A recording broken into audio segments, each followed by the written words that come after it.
Yeah, happy Thursday, happy live stream. A little bit of a curveball specialty this week. Hang on tight. We're going to get you started up on Instagram too, and we'll get going. All right. And we're live on Instagram as well. So, like usual, if you have questions at all at any point during the stream, just pop them down in the chat and we'll get things going here. All right, hello and welcome to the Bellwether Troll live stream where we discuss music, the local Lehigh Valley, PA, and beyond, especially today, bands, social media, and more. Today is Thursday, November 14th. Usually we do these on Tuesday, but today we're having a special one. My name is Mike, and I'm the guitarist and vocalist of Bellwether Ritual. Hope you had a great week. Just a reminder, we do have CDs that came in, and we have a new website as well. So please go check those out and like and subscribe if you like what we do here. And just a reminder to go out and support your local musicians because that's what's really important here, and build your community. All right, tonight our guest is S. Patrick Brooks of the Heavy Underground Farm Report. The Huffer cultivates the best releases, interviews, reviews, and news in stoner, doom, and metal. He also writes for Outlaws of the Sun and believes that the golden age of heavy music is right now. So we'll talk about all that and more. S. Patrick, welcome to the stream. How are you? I'm doing great, Mike. Thanks for having me. I really appreciate it. Absolutely, man. Yeah. So I forgot to tell you before we started. Usually I say, is there anything you want to plug right off the top? Let everyone know where they can find you or follow you, all that good Yeah, stuff. you can find me on YouTube. It's the Heavy Underground Farm Report. There's interviews there. I had some earlier stuff, but interviews really seem to be the thing that's sticking and that people are interested in seeing. Just did an interview today with Strangled by the Sun, so you could check that out. Also, I have a Facebook page called the Heavy Underground Farm Report. We're trying to keep it consistent there. And you could, I post the albums that I like, and any kind of news that's related. Shows and the heavy underground bands like Bellwether Ritual. So yeah, follow me there. I just love the music and that's why I'm doing it. So thanks. Appreciate you, man. Yeah, awesome. I was watching some of your interviews before too. Just Ripple Fest is definitely something I want to talk about. It's cool that you got to go to that. That was awesome. But yeah, let me just maybe start back at the beginning. Oh, you're from Colorado, right? Yeah, I'm from Denver, Colorado, and we have a vibrant doom scene and lots of good bands. We had great band albums this year from Deer Creek and Cobranoid and Hastronaut, and we have some other bands. Abrams is a band from Denver, and Luna Soul's new album is amazing too. So, I'm very fortunate to be from a hot spot.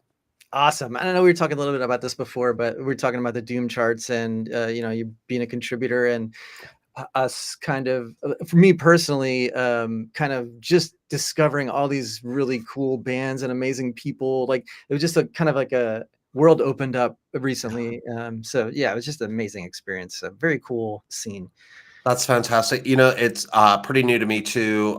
Just over the last couple of years, I've been aware of the Doom charts, and to be a part of it, it's just a massive honor for me to have anybody care about my taste in music. So, but man, it's allowed me to discover a lot of great new bands from all over the world, including your band, which I'm very, very happy I found you guys. Yes, thank you very much. And I just have to say, thank you as well, because you were really one of the first ones who wrote a really nice piece on it. We actually have it linked from our website. That's and awesome. that just kind of really gave us it was a low point, and it was having that come out and just, having you do that was really special for us. So thank you very much. We appreciate it. That's amazing to hear. Well, I'm glad. I loved your album right from the start. It threw my writing schedule off, and I immediately wanted to write about your album, so I did. And early on, I knew that you guys were just a little bit different and had something special going. And I'm just super stoked for your band. I'm looking forward to more from you guys for sure. Thank you very much. Yeah, hopefully coming soon. We're gonna probably plan around February, so Awesome. Fantastic. keep pumping them out there. Let's start at the beginning. Are you originally from the Denver area, or did you move in?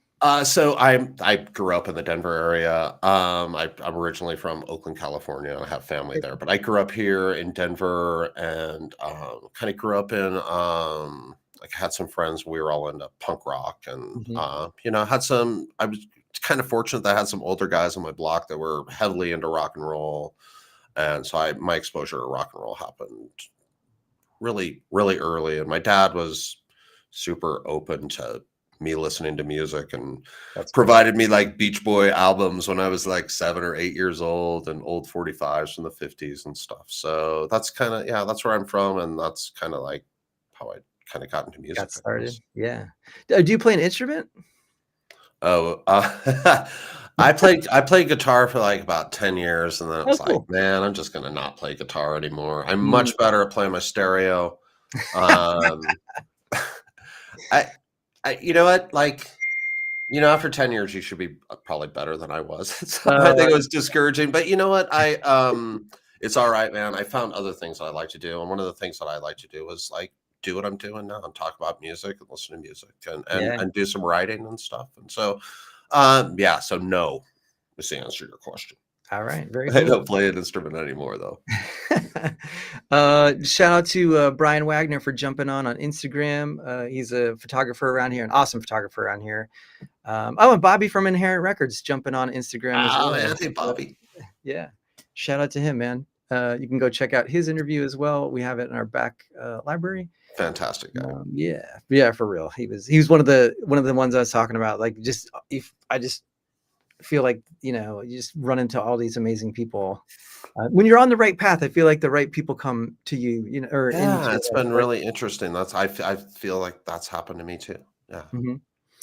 Was there like you talked about like you had older people on the block. Was there a specific song or a specific person or a specific moment that really kind of like, oh wow, this is music is something um, that light Yeah, bulb? there was, the song "All Right Now" by Free, Mhm. we had a lot of AM radio. Man, I'm Mhm, yeah, old, but I'm like 57 years old. yeah, So, like, we had an AM radio station. That's the first real rock song that I remember. Just like my dad listened to a lot of like Neil Diamond stuff, which uh-huh, and I appreciate that, but it was much softer and not really what I, as a rebellious teenage kid or yeah. even preteen wanted to hear. And that song, like that song struck a chord, and I thought, my dad isn't listening to the coolest music out there. So it kind of set me on a path of exploration. But yeah, that song in particular, I guess I still like that song. Very cool. Let's see. What was there like I know like a lot of people start in like the punk side of things and come up through there. All Was right, there let me tell. All right, Yeah, I'll do the whole thing. So, sure, yeah. like in sixth grade, we were listening to disco, and then so I went home in the summer and I listened to disco songs on the Uh-huh. radio. Right, I Andy. liked it. I actually Yeah, I yeah. know Oh, Dave when I hear Stewart. it now, I appreciate it a lot more Yeah, than I yeah. did for maybe the previous 30 years. But um, and so that, and I got to school in seventh grade, and my friend Tom was like, "Dude, we don't listen to disco anymore.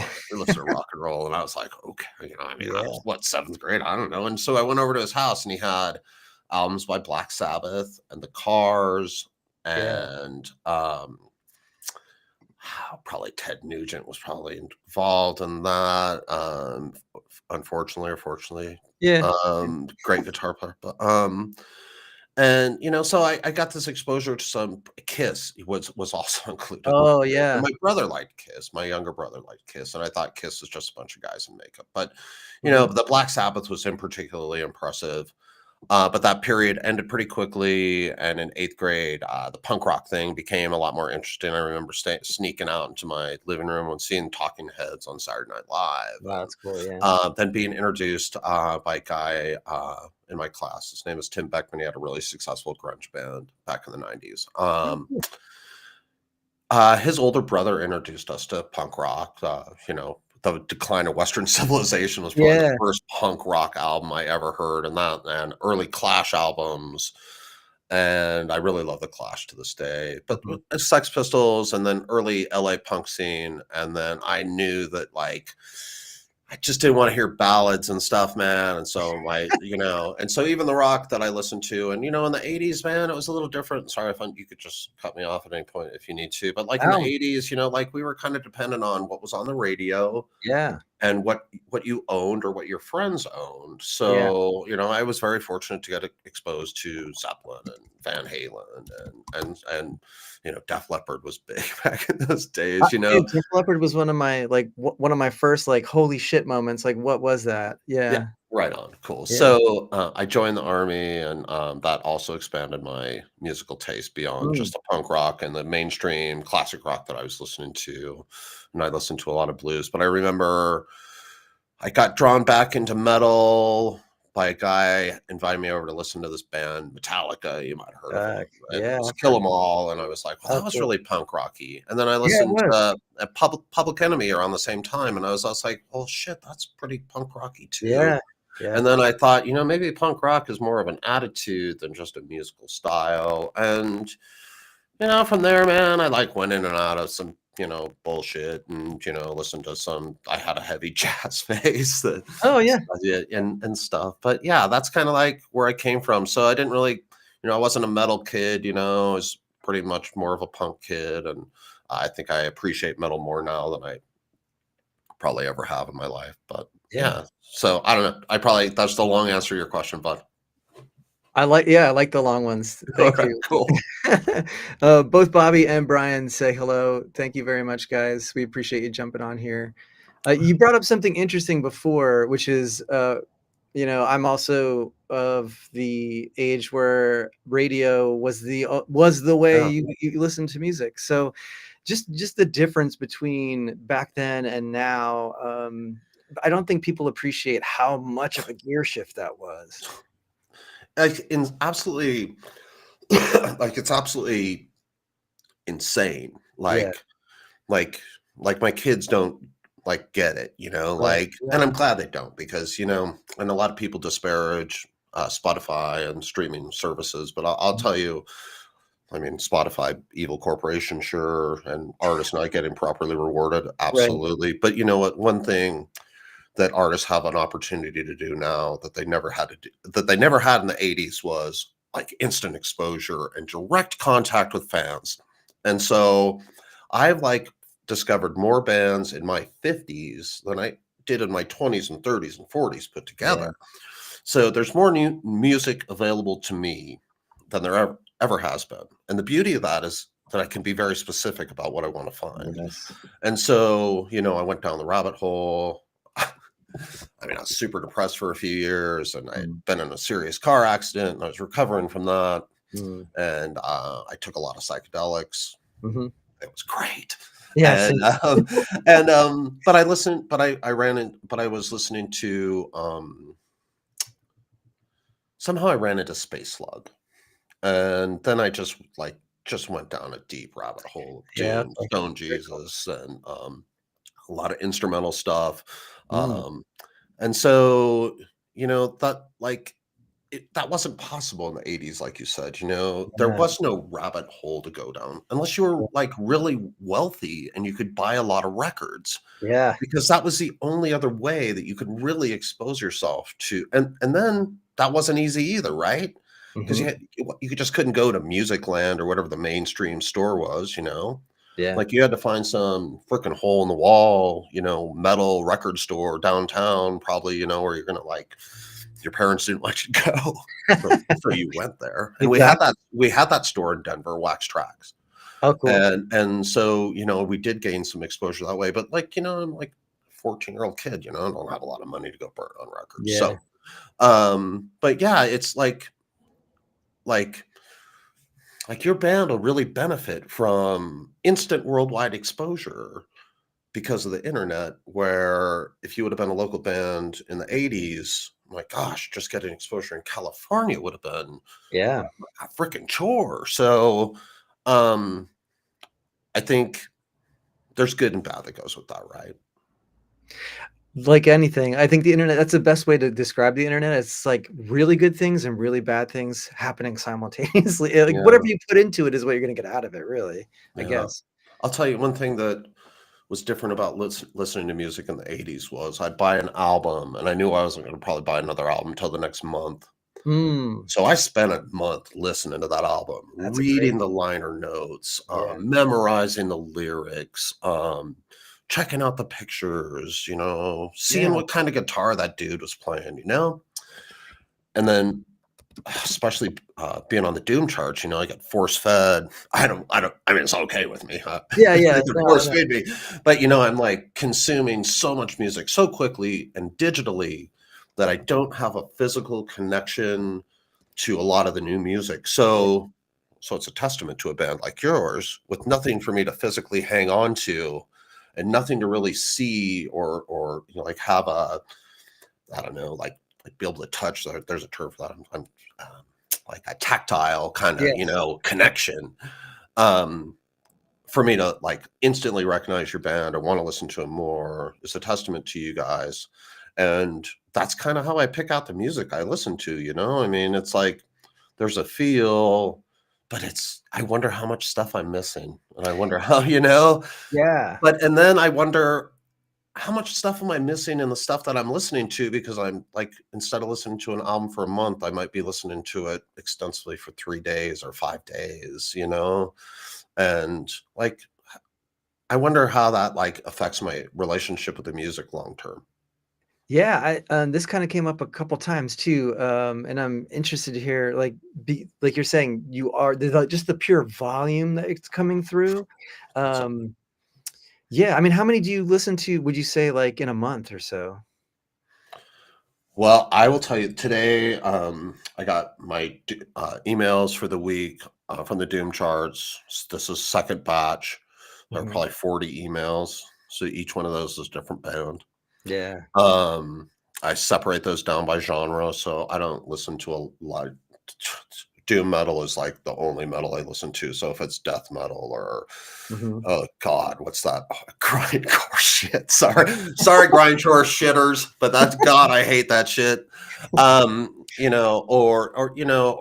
very maybe it's more mainstream. I've learned how to filter through that. So, gosh, in a month, I might listen to like if I really have time, I'm Mhm. maybe 60 to 80 bands, and I know That's I'm crazy. missing a lot. And Yeah. so there'll still be bands that show up on the Doom charts that I didn't listen to their records. Yeah, yeah, yeah. So it's like there's a lot of bands making music. It's really it's cool, but like I kind of joke with my girlfriend sometimes like there's more bands than fans. It's like, Yeah. it's like an interesting phenomena. And obviously I go to shows and that's not true. Right. But I go to shows in Denver and there's a lot of guys from bands in those crowds. So Yeah. I mean, we always try to do that as much as possible. I do think that's a really important thing to build the scene, but I know what you're saying too. And I don't know, do you have the same venue problems we're having? Like we have our dude, we're lower so to mid tier, they're just like closing. we're so fortunate. Yeah. Oh, Um that's good. Denver Denver's a little different, man. Like things are a little different here, and the live music scene is really important to the city. And Mm. there's just a couple good music showcases for the city. We get good. I used to think it was terrible attendance for our genre, but like talking to people around the country, like John Gist and stuff, is like, no, dude, your attendance, you don't have an attendance problem. It's like, okay. Um, but like you come from like in classic rock, and there's some band, marginal bands filling up a stadium, and then you go see a fucking kick-ass band like Boris or Elder or something. Like there's Yeah. 500 people there. You're like, it seems like there should be more people here, but Yeah. I mean, the economics and the money that's poured into hip hop and country western music has, kind of hurt our crowd, but there's no lack of talent, and there's certainly no lack of amazing, amazing bands. And from a selfish standpoint, I love that I can go see a fucking band like Hippie Death Cult for $20. Yeah. It's like, and I don't have to like fight a stadium crowd, and I can go and my girlfriend can have a drink for $8, and I Yeah. could buy a T-shirt for $25, Yeah. and have a great night out and see a band that's going to be better than anything I'd see in a stadium setting. So And more than likely can go talk to them afterwards, or absolutely. you know what I'm saying? Like it's that S- direct connection like you're talking about. So, Mike, that's kind of like why I like do this. Mhm. Like the accessibility, like the ability for me to just talk to you, Mhm. is it's crazy, right? Like you can't do this on a lot of music scenes, you know? Yeah. Um, and it's an honor to get to talk to you, you know? Like you make music that I listen to, and Thanks, man. like you know, I didn't get to talk to Van Halen, you know? So, it's part of the a charm of the scene, but Mhm. once again, it wouldn't matter if the music wasn't you know, brilliant, and it is, so. Just want a quick shout out Sean Cav and Angel for jumping on Instagram. We appreciate you being on over there as well. All right, and so just staying. I do want to get to the Heavy Underground Farm Report as Oh, sure. well, but just as far as you've now kind of experienced all that music, what advice would you have for a band, say, trying to cut through all that noise? Or, yeah, what Man, advice? I will tell you. So Todd Severin from Ripple Records, Mhm, put something out, I don't know, maybe a year ago or 9 months ago, and he, mhm, you know, he talked about, "Hey, man, I only have so much time." And so here's, you know, and I mean, to a much less, I mean, for me, to a much lesser extent, is this a problem? Todd is, you know, doing amazing things. mhm. Um, but yeah, man, I can't do a fucking 3-minute intro from a B movie made in the 1960s. Yeah, I can't have like a, you know, I really, and some of the stuff I do want in songs eventually, you know, but like if I'm sure. gonna listen to you the first time, Yeah. like, you need to, like, cut like your guys' album, like, just kicked right in, boom, like, Yep, right away, man. I'm like, "Okay, cool, there's the fucking groove right here from the start," and I yep. can crank it up, and, you know, it's not the time to be experimental, like, if you're trying to get a record company's attention or Mhm, the Doom charts attention, you know? Like, I don't always, you know, especially if you're just sending us a single, it's like, mhm. I just don't have, like, it's simply a matter of, you know, like, time is the most precious commodity, and there's just no way to get more of it. Yeah. And a 3-minute song takes 3 minutes, and a 10-minute song takes 10 minutes, and I can listen to 3 songs in 10 minutes, or I can listen to 1 song in 10 minutes, and So I gotta listen to 3. so we do have this. I wouldn't say. And that's not a hard and fast rule, but, you No, know. no, but we always discuss this. Like, all right, what type of song is this? Do we want it to be like an in and out banger that is exactly for that purpose, like to introduce people to it? And Well, you know, yeah, it's gonna be a little different too, Mike, and, like, I'm gonna be open-minded. If you tell me that you're gonna be if you describe your band, and I think this is important too if you're submitting something to the Doom charts. mhm. Um, I'm pretty new, I'm not speaking for the Doom charts by any means. I hope nobody, I'm just talking me Oh, personally. yeah, that's cool. Um, if you tell me that you're an atmospheric spacey band, like you're like El Supremo, man, I'm gonna give you a few more minutes, you know, because I know, you know, you're probably going somewhere with that, you know. Mhm. If you're gonna tell me that you're gonna come out like Cobranoid, you know, or you're just like, we're fucking hard rocking, fucking in your face, you know, blue collar, fucking borderline, you know, metal band. I don't need the 2-minute intro from the '60s movie. I do, which I love that stuff and do it Yeah, yeah. live, but I do, like the way you guys do Brown Acid Mhm. is perfect because it wasn't the first song, you know? Yeah, It's yeah. like, and so by the time I get to that song, I'm like, well, I want to hear that, you Yeah. know, because I'm already down, I'm already in, you Yeah. know? And That so, like, you know, your album, your EP actually is would be a really good model, I would think, for the songs are reasonably length. They're interesting. There's not, you know, but there's not bullshit filler. Um, yeah, yeah, yeah. that would be my initial advice, and my other advice would be honest in the description of your band. Like, I know Mm, it's kind of hard to put yourself in a genre a lot of times, but give me some idea what you sound like mhm. without telling me you're like, or underwater Godzilla welders or some shit that I don't understand, you know? Yeah. But you could still be funny about it because that gives me a sense of your band's personality as well. Sure, yeah, but to your point, like, also be accurate. It's helpful. It's helpful, and it's helpful for the band because I'm more likely, or and I think other Mhm. people are more likely to listen to you. You know, it's just, man, I love bullshit, but it's just not the time for it. Yeah, I love this discussion because I am very much like I come like I my big musical explosion was the grunge when grunge hit in the 90s. I was the right age, like Yeah, to it was really great. yeah, it was. It kind of got spoiled too, I think, in a lot of ways where Mhm. um I don't anyway, think it wasn't built to last, but go ahead. yeah, exactly. Yeah. So, but they kind of took some of those things. Sometimes they got like way out there and long, but Mhm. there were certain bands who understood like a nice tight song Yeah, can really go a lot further. I mean, they don't all have to be like that, but but you um, have but right, you had to have one. You have yep, to have one, right? You yep, know, you have to have one that, like, showcases what you do and yeah. what you're trying to do, and sorry to interrupt, but yeah, No, I no, agree. please do.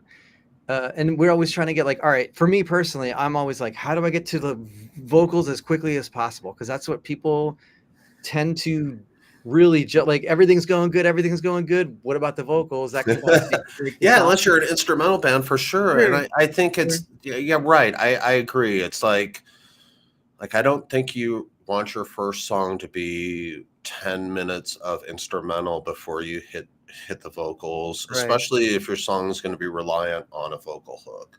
Yeah. You know, Yeah, exactly. you just can't wait that long. Yeah.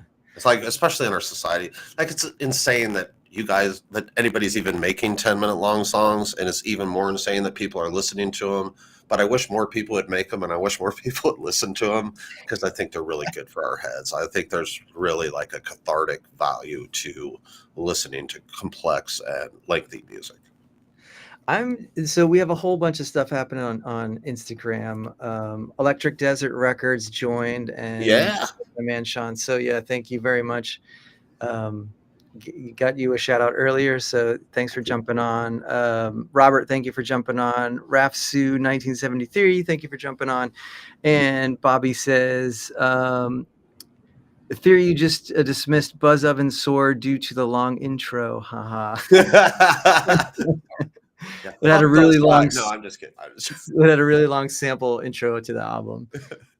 Yeah. It's just hard, man, and I know Bobby's like a guy that totally understands. It's like, I mean,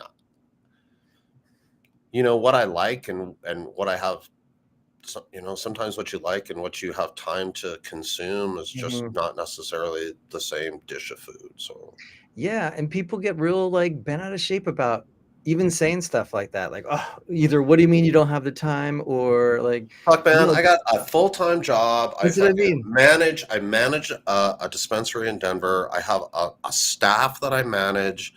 I have a personal life. I have a kid at home. I have a Yeah. couple dogs. I have a fucking turtle. All right, the turtle's hibernated, so that's not a big one right now. But, like, I have a lot of shit going on, Yeah. and I love the music, but I also have other interests as well. Yeah. And, so, like, when I'm talking about I don't have the time, I'm, like, being pretty, I'm not trying to be fucking dramatic about it, It's just, like, the reality, man. I wish we had 28 hours in a day. I wish I Right? had more time. I wish I didn't have to sleep. It's such a Yeah. waste of time, but I'm so good at it, and I really enjoy it. Yeah. And I think you're the same way, Bobby's the same way, like, you're doing a whole lot of different things simultaneously, like, you're just one of those people who are just you wanna do a lot of stuff, so when that comes in, you're right, you have to be really good at time management, Yeah. and, yeah, I guess people just get kinda bent out of shape about stuff like that, Yeah, man, and I get it, it's like because 'cause you're making art, and, it's Yeah, important to you, and it's coming from your heart more than yeah, likely, and, you have a vision. And you want people to embrace that vision. I think that's natural for an artist to want sure. that. And you know what? Man, I want to do it too. But like, don't could we do it on your like second song? Could we just could you get me hooked on your band and then I believe me, I'll spend hours listening to That's you. what I'm saying, yeah. Yeah, for sure. Alright, well, let's move to the Heavy Underground Farm Report, and can you just talk about how that came about? So, Yeah. man, All right, here's the story. I don't know if I've told this story before online, but my girlfriend had a doctor's appointment, and it was going to take a couple hours, and so I knew she was going to need a ride home, so I went and waited in the lobby for. And earlier in that day, Igor Lukina had sent me a copy of the Freak Folk of Mangrovia's album, and I didn't know it hadn't been released yet. He just sent me a pre-release copy, and just a cool dude. And I was like, oh shit, I'll listen to this. So I loved it, man. I was like, oh, this is so good, it's that spacey stuff that I love, and I like had 2 hours to kill in a doctor's office, and I didn't bring a book. So I was like, fuck, I can't play, Royal Match or whatever stupid game on my phone for 2 hours. And I can't kill 2 hours on Facebook. So I was like, man, I'm just gonna write a review of this album because I really like it. And like I haven't written anything for a while, so I thumbed it out, and I put it on my Facebook page, and Steve Howe from Outlaws of the Sun saw it, and he sent me a message, and he was like, hey man, are you interested in doing this for Outlaws of the Sun? It's a really good review. I was like, oh, man, I was so flattered, right? Yeah. I just like knocked it out, and I don't really have an extensive writing background or anything, and it was like I said, I was just so flattered, and I was like, well, yeah, sure, man. What the hell? Like, I listen to new music all the time. I like write these reviews in my head or make notes, and sure, why not?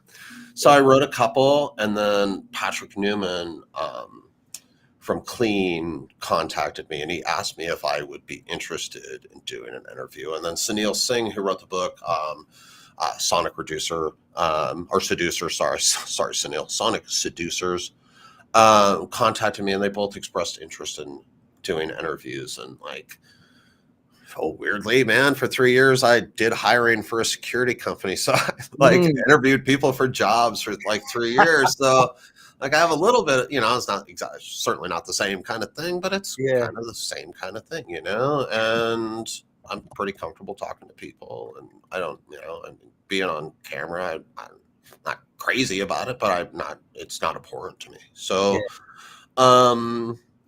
yeah, I was like, shit, I don't know. And I talked to Scott Spires about it. I sent him a message, and I was like, I don't even know how I would even go about doing anything like on YouTube. I don't even, confession, I really didn't even watch a lot of YouTube, unless it was just banned videos, It's like I didn't so I'm not even familiar with the YouTube culture really. And but he hooked me up with some great software, and I pay for it. That's the plug they're going to get. Okay, yeah. No, if you don't, I use Riverside, so it works, and it's been easy for me to use, which I appreciate because I'm not fucking good at the technical shit. Yeah. So anyway, once again, I'm making a short story long. So man, I interviewed Patrick, and like it seemed like it went so well, and we had so much fun. And then I went back to edit it, and I fucking totally didn't record any of his audio, and so it was all fucked up. And I was so embarrassed, and I was like, I'm not going to do this. It's like, I'm just not going to do this. It's like, that's it. I gave it a try, and I failed. And, I was very, very negative with myself about it.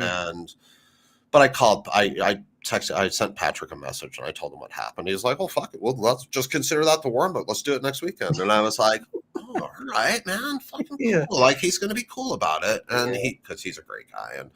And so I figured out the sound issue, and, I did that interview, and it was Sunil, and people I got like interesting feedback, and but mostly I just had a really fun time doing it. I was like, I can't believe I'm talking to this dude from this band I really like. And then it was like, I'm talking to this guy who has like written books. Like he's written like books about math, and like he wants to talk to me. I can't fucking believe it. Yeah. And then I interviewed John Gist, and it was just like, I can't believe this guy wants to talk to me. And then I realized it's like there's a mutual thing going on there though too. And they're getting to say the things that they want to say, and they have a place to say those things, and I facilitate that. And it's like, but for me, man, I'm not going to lie, it's still like kind of a starstruck situation as a fan. A lot of times, I have bands on, and it's like, I had to prep, so I'm not just So like, dude, even you, man, like, definitely, like, you guys, it's like, oh shit, man, I've like been so nervous all day about doing this, because I have a great deal of respect for what you do, and well, likewise, and it is the same, and I wanna talk about interviewing and your, like, people skills too, 'cause okay, we started this, basically as a pandemic way to reach out to other local bands when we couldn't meet up with them personally and that's just awesome, just cool, start conversations. And now it's like you're in Denver. We've had Seattle and I forget some other places all over the place. Bobby's yeah, in yeah, man, Tennessee. What's that? yeah, yeah, no, man, I know it's fucking cool, It's just so cool to actually see that network kind of happen and be a part of it. So just very agreed, excited to be a part of it. Speaking of Bobby and Inherent Records, he says 100% agree. It's all about time management. Yes, totally. Please go follow him and check him out. And same yeah, with Electric Desert Records. for They're in the sure. comments. Yeah, just Bobby, I'm still digging that Witchfinder General album you sent me, man. I fucking dig that shit. So good. cool. Let's see. So yeah, interviewing people. So do you well, you already answered a couple questions. So you get nervous, but Yeah, also, for sure. how much do you like? How much research do you do, or are you just kind of winging it? So one of the reasons we So, do, you know yeah, what? So I do some research. Like I listen, like the biggest thing for me is that I need to know what your band sounds like, and I need to sure. know if I like your band. And Mhm, like, because here's what I don't want to do. I don't want to interview a band I don't like their music, and I mhm. feel like it's disingenuous. Mm, And I don't hear a lot of bands that I like. I'm just like, they suck. I mean, like the music's really good on our scene, so yeah, that's not hasn't been a problem. Um, and then like preparation for questions, like I go like for you guys, I went through your Facebook page and made notes about things that are coming up for you or things that you've talked about. You guys are a different situation because of live stream. You guys are like super fascinating because of that. thank you. You know, um, I'll try to look up past interviews, and so I don't ask the same questions that's been asked a million times. Mhm, And then I think I have a, a background in interviewing, and I think I'm pretty good at like developing questions based on answers to questions I've previously yes, asked. I think there's like I seem to like kind of sometimes it works and sometimes it doesn't, but there does seem to be some sort of natural ability in following up. And I think that comes from being fucking truly curious about what you're talking about and being like, I like it's easier because I fucking give a shit about what you're telling me. And yes, I love if I love your music and I'm not asking you a question to fill up, like, I don't go into an interview saying, "Gotta be 23 minutes," and, like, 23 minutes, I don't give a fuck what they're talking about. yeah, I do give and, like, I think sometimes that hurts my interviews because they, like, maybe I don't have enough focus, oh, and then sometimes I think it really helps interview because it gives it a very organic and, authentic feel because yeah, it really is. I like try to do minimal editing on the interviews. yep, I just wanted to be real, like when I grew up, there was this radio show called Rockline, mhm, and they'd have like, the big rock bands on, and it was a radio show, mhm, and I just loved how real it was, like they were answering questions like right there on the fly from some fan who maybe didn't know shit about and like, they are, and like, there's just, but what I loved about it is like, instead of these bands, like it was like the one time, like being a fan of like classic rock that you felt like you had access to the band as human mm, beings, because otherwise they were just like gods. Like you couldn't talk to these people, you would never interact with Ozzy Osbourne. You were yeah, not going to have a conversation with, Jerry Garcia or, whoever it was that which is weird that I throw out Jerry Garcia. People say, I don't know, man. I don't know where that came from. But yeah, and I think like getting to do these interviews is like this, like dream that, I had as a like, not exactly. I didn't sit around and think about doing this, but, like, as a kid, listening to, the bands that I loved, I think about how cool it would be to ask them about Yeah. stuff, and now Yeah. now I fucking get to do that. Yeah. It's awesome. So real quick, shout First, out to I know you shouted him out before, but Scott Spires is on Instagram. He says, hey, "Hey buddy. dudes, thank you for joining, sir. We appreciate it." So you brought up a Absolutely. what's that? Absolutely. Scott Spires, you are the man, dude. Thank you, bud. Yeah, I know I wouldn't be doing anything like this without the advice you've given me. So I yeah, appreciate you, man. cheers. So you had mentioned access to bands. I Yeah. really find this interesting too. Um, do you think it hurts bands nowadays that I shouldn't say you have to because Uncle Acid I think does a great job of the mystique part of things, Mhm. but there's so much access now to everything. Like you're expected to do interviews or documentaries or this or that, or like you're on camera like all the Yeah. time. Do you think that takes away something from like that mystique of the band? No, but you know what I do think it takes away from is the band's ability to be private individuals and Mm, human beings. And I mm, will tell you that from my own experience, when I started doing this, I wanted to interview bands at shows, and even as recently as like last month, I wanted to talk to a band, and like they just don't have time for that, man. And like, mm. you know what? Like I went home that night and I was like kind of a little bit like, fuck, I wish they could have just taken 5 minutes. And then it was like, you know what, dude? They don't fucking owe you that shit. It's like they're Yeah, busy. And like, you know what? I get a lot of access to bands, and I can message almost any band on this scene and get a response. that's And crazy. so like I think at some point, especially with a touring band, like, yeah, man, the access has got to be kind of a drain on them, I think. And like we're a scene of actual human beings and real people. And I think like, if a band doesn't have time to do an interview with you, I think you should respect that because, man, they're fucking on the road and, like, driving 12 hour like, if you're going from Denver, you're probably coming from Omaha. This Mhm. is, like, 7 hours through the most fucking god awful boring part of the country. And then your next stop is either Albuquerque or Salt Lake City, and they're Yeah, long drives, and it's tiring. And then you're setting up equipment when you get there, and you're trying to run social media when you're on the road, and you're trying to stay relevant, and you're trying to reach out. And so, like,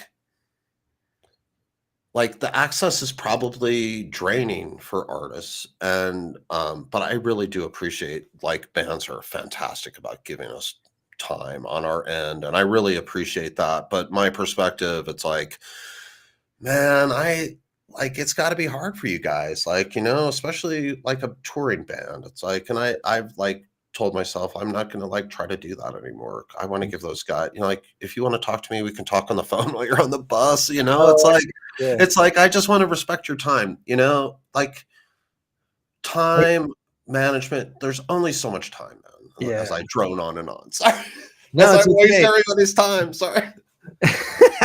Uh, but the other side of that, is we're always from the band's perspective, like, yes, blasting something out to 50,000 people on social media is amazing, but where you really to me, where you make the hardcore, like, connections and fans or whatever you wanna call it, Mm, people just be cool people and make connections with them is, like, exactly what you're saying. When you yeah.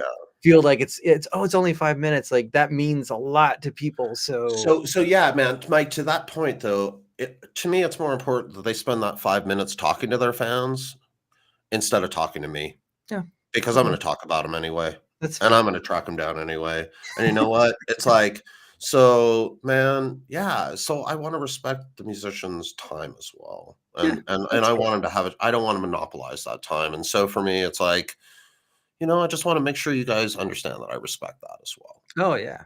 Very cool. Let's see, what else do I have for you here? Um, as like you were saying before, I forgot to mention, if I'm furiously typing on my computer, I'm taking No, notes I as know, bud. You're good. Yeah, I Let's was like, I thought, "Is he fucking playing Stardew Valley? no, no. The fuck?" Let's see here. Oh, you ever have to interview someone where you're like you feel like you're pulling teeth, or like what kind of So advice far, do you I've have? been really lucky. No, Okay, man, good. I've like, you know what? Like, bands like to talk about what they're doing. Yeah, Like, that's they're true. excited about it, Yeah. Like, I've had so m sometimes getting a band to do an interview, Mm, that's the pulling teeth part, and mhm. once again, it's not because I don't wanna do it, it's time management. Yep, It's just simple reality of there's only 24 hours in a day. So, that's the only time I've ever had a struggle with, like, band access or getting answers, but no, man, once I get them on the line, man, people like to talk about what they're doing.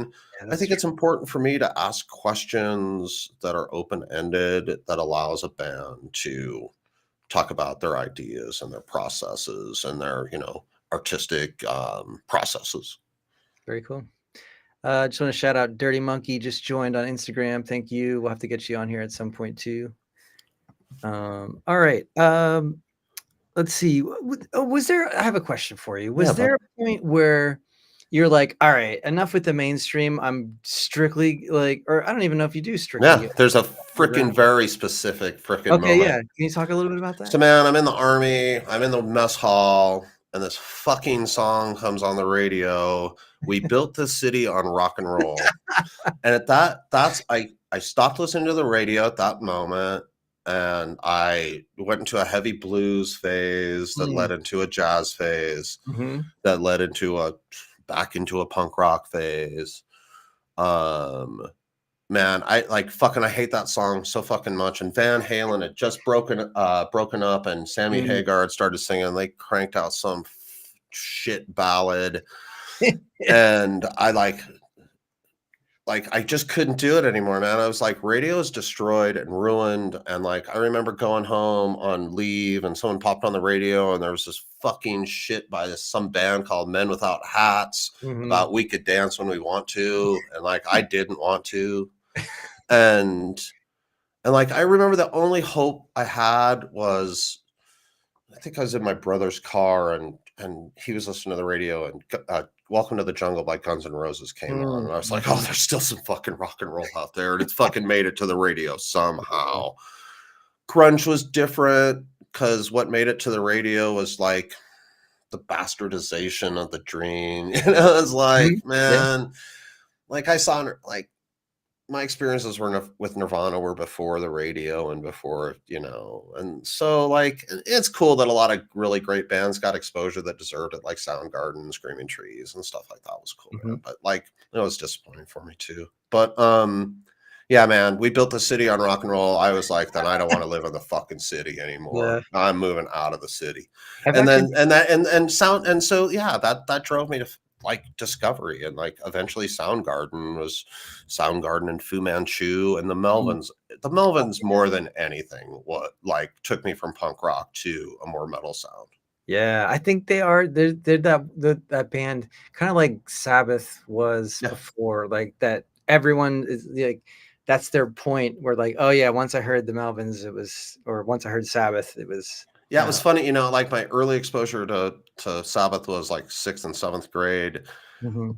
I didn't really heavily listen to Black Sabbath again until 5 or 6 years ago, and then I Mm, went back mhm. and listened to those albums and just, like, really understood how brilliant they were. Yeah. And then, like, it's kinda funny, like, when you, like, go into it backwards, it's like, a lot of the bands I listened to sound like this band or were influenced by this band, and here I go, and I'm like, it's kinda like being a reverse time machine or something, Yeah, so what do you think about that? Do you prefer, like, the newer stuff, or when you go back, you're like, "Oh, I like this Oh, better?" no, no, man, I definitely prefer the newer stuff, like, Mhm. going to Ripple Fest and seeing, Dozer and, Yeah. in particular, Domcraft were, like, transcending experiences. When I Cool. saw Blue Heron, like, I had this feeling when I saw Blue Heron, like it was like a psychedelic experience, and believe me, Mhm. when I was in Texas, I was not taking psychedelics,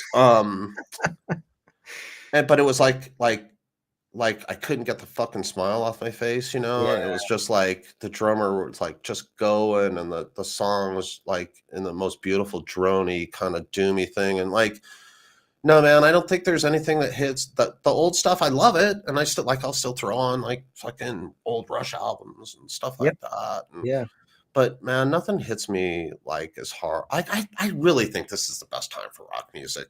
I Yeah. think the best bands are existing, and I like really like the production value, and I like how the vocals don't ride at the top of songs, Hmm. and that all the instruments are given like are celebrated, by not being lost in the mix. Your band did a great job mixing. I love that. Oh, thank It you. makes a That's it makes a huge difference in the way I listen to the music, yeah, it does. and I like, yeah, there's no doubt. Like Ripple Fest, I saw 40 bands. Like I'd see any of those bands before I went and saw fucking Oasis go at a fucking reunion tour, man. Like I don't give a shit about that. Me neither. I was never a fan of them. Yeah, I agree. It's just like, yeah, okay, whatever. Yeah, there's like the older stuff, like they announced AC/DC is going to tour next year, and it's I like saw I'm that. not fucking to spend $250 and go see AC/DC. Man, that's $250 I could spend on heavy underground bands, merch, tickets, albums, and that's just where I'd rather, like I got to make Yes. economic decisions, and I'm not going to fucking pay $300 to go see dinosaur bands. Yeah. So similarly, I worked at a music venue for like 4 or 5 years, and we got like the biggest stage was maybe 6, like outdoor venue, 6,000 people. So it wasn't Yeah, like cool. huge, huge, but you see so many come through. Like I got burned out on it. And it wasn't even, it was all sorts of different kind of music. And I was like, I don't want that experience anymore. I would like to just be in a club, or like you're saying, just small. So Ripple Fest was cool like that, man. So it was band Yeah. after band after band. There's no break, Hmm. but I love all the music. And Hmm. then I decide, like you have to learn how to pace yourself. It was my first year, so like after the first day, it's like, oh, I'm gonna fucking die if I like try to get to the front row of every band, Yeah. And on the Yeah. second day, it was like, like, it's just still a small place, so no matter where I sat, like, it sounded amazing, and, like, you know how it is, sometimes the further you sit away from the stage, the clearer the sound is, and the mix sounds Yeah. a little better, so, like, I saw Beelzebub like that, and, like, I sat back, and I probably sat back for a good part of Dozer's set and just Mhm. enjoyed it from a distance, and it was just still fucking mind-blowing, but yeah, Yeah. man, like, I can't imagine seeing different genres like that. I don't think I would enjoy that. Yeah, it just totally burned me out. It's kind of a bummer. Did you see, we had Crystal Spiders? I don't know if you know them. They're from North Carolina. Okay, they were They, awesome. yeah, right. They were at Ripple Fest too. Yeah, So they were awesome. yeah, shout out to them. It was Yeah, Crystal actually, Spiders, your set was badass, and, like, I don't know who did your hair, but your hair was, like, the coolest it was cool, man, and, like, your band has a great sound. I would love to talk to you guys too, and, like, it was so cool to get exposed to a bunch of bands that I just hadn't had a chance to really listen to in advance and then get to see them live for the first time and get to see yeah, the energy that they present. It was really cool, man. It's like I saw Crystal Spiders before they went on stage because man, they were part of like the crowd seeing all the yeah, bands. And that's like one of the coolest things about Ripple Fest is like, you're talking to some guy and then like 20 minutes later he's fucking playing bass for the band you're watching. It's like, oh, I didn't even know who that was. yeah, So man, and we talked about the scene and time and access and stuff, but I'll tell you one of the coolest things about the scene, and I first really experienced it at Planet Desert Rock in January. Is the bands love the music, so they watch the other bands, and yeah, like how validate it's so validating, man. It's like yeah, validating as a fan. It's got to be fucking impressive for you as a band to like look yeah, down and say, "Fuck, the band that I fucking is providing our support actually wants to hear us play." And sometimes you see that in Denver, and sometimes you don't see that in Denver. mm, interesting. And I like to see it, man. I think like shit, like I love live music. I get scared it's gonna die. You talked about venues, having trouble with venues and stuff, and it's like, oh man, I'm lucky I live where I live because like man, if I don't see like a show every 30 days, like I start like going into depression. Yeah, yeah, yeah. We're trying to figure it out right now. Like, but you do realize how many people are out there. You just have to find them. I think that's the hardest part. Yeah, exactly. And that's kind of one of the reasons I do what I do too, because you know what? I think there's potential fans of this music out there that just haven't heard it yet. And that when they hear it, they'll be like, "Oh shit, Oh, yeah." yeah. Like, "Oh, fuck yeah." Like I work in this freaking dispensary and like the kids love EDM stuff and we listen to a Mhm. lot of electronic music. But you know, I usually get about an hour a day and I slip in. Like the other night I put on the Luna Soul album and after 30 minutes I was like, if you guys want to take it off, I'll take it off. And they're like, no, no, no, it's good. And I was like, there, Yeah. see? It was like people actually play instruments. It's cool.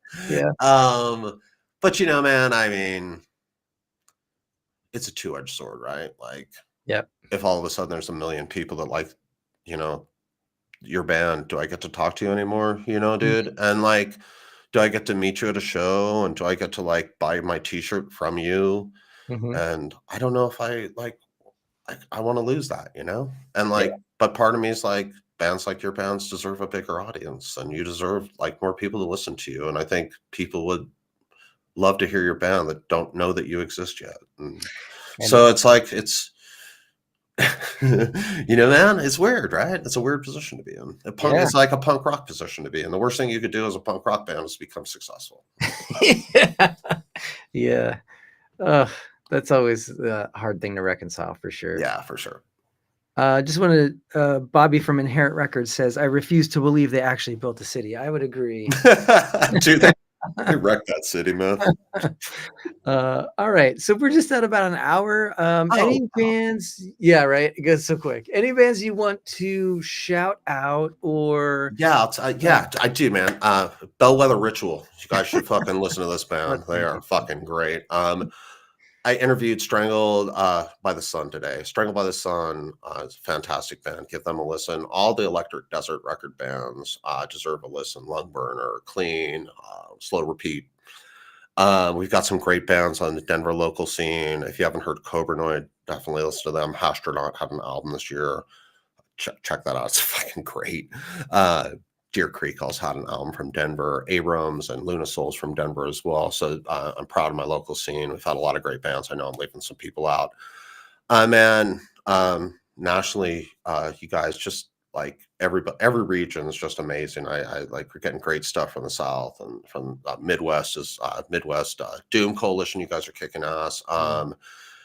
Shit, man, I could spend all day. Like, you know what? I'm sorry if I didn't mention your band. I love you. Get them next day. Come back Believe on me. and get them next time. Yeah, and then just one more time where everyone can follow you Yeah, and see all your stuff. check me out on YouTube on the Heavy Underground Farm Report. And then my Facebook page is also the Heavy Underground Farm Report. Yeah, I appreciate anybody who follows it, watches the video. If you ever watch an interview, I really appreciate it. I know the bands really appreciate it, especially though. Man, I really appreciate you doing this too. Thanks, Mike. You're the best, Well, bud. yeah, I was just gonna say we appreciate all that you do, so it's I goes love both it, man. ways for sure. Oh, Angel says I think we need to do a road trip to Colorado. Yeah, I Hell agree. yeah, you do. It's been We have far all too kinds of long. magical things here. It's been far too long since I've been there. So, Hey, if you guys do ever head out here, definitely let me know. We'd love oh, to I like sit absolutely down and will. have some, Yeah, you know, dinner, and we'll go to a show yeah, and that'd be whatever. great, It'd be man. great to hang out. Thank you so much. Yeah, man, Yeah. Mike has been super. I'm glad I got to talk to you in person. Yeah, It's freaking likewise. awesome. I just wanted to shout out everyone who jumped in there. Bobby Thank you. says, "Great chat, guys. Thank you. We appreciate that." And S. Patrick Brooks, thank you for coming on. And yeah, Thanks, go Mike. check them Thanks, out. Angel. Yep. And we will see you next week.